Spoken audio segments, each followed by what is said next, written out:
सर्वमंगल मंगल्ये शिवे सर्वार्थ साधिके शरण्ये त्र्यंबके गौरी नारायणी नमोस्तुते। बोली ब्रह्मचारिणी मात की जय। दधानां कर पद्माभ्या मक्षमाला कमंडलु देवी प्रसीदतु मयि ब्रह्मचारिण्य नुत्तमा।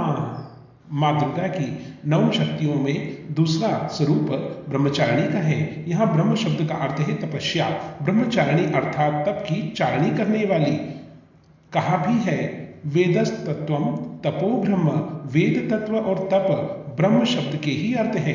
ब्रह्मचारिणी देवी का स्वरूप पूर्ण ज्योतिर्मय एवं अत्यंत भव्य है। इनके दाएं हाथ में जप की माला एवं बाएं हाथ में कमंडल विराजमान रहता है। अपने पूर्व जन्म में जब ये हिमालय के घर पुत्री रूप में उत्पन्न हुई थी, तब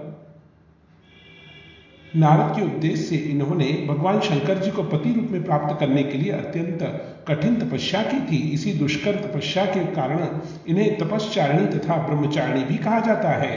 1000 वर्ष इन्होंने केवल फल मूल खाकर व्यतीत किए थे। 100 वर्षों तक केवल शाक पर निर्वाह किया था। कुछ दिनों तक कठिन उपवास रखते हुए खुले आसमान के नीचे वर्षा और धूप के भयानक कष्ट को सहन किया। इस कठिन तपस्या के पश्चात 3000 वर्षों तक केवल जमीन पर जो वृक्ष के पत्ते टूटकर गिरते थे, उन बेल पत्रों को खाकर वह अहरनिश भगवान शंकर की आराधना किया करती थी। इसके कारण इन्होंने सूखे बेल पत्रों को भी खाना छोड़ दिया। कई हजार वर्षों तक निर्जल एवं निराहार तपस्या करती रही। पत्तों पर्ण को भी खाना छोड़ देने के कारण इनका एक नाम अपर्णा भी पड़ गया था। कई हजार वर्षों की इस कठिन तपस्या के कारण ब्रह्मचारिणी देवी का वह पूर्व जन्म का शरीर एकदम क्षीण हो उठा। वह अत्यंत ही कृशकाय हो गई थी।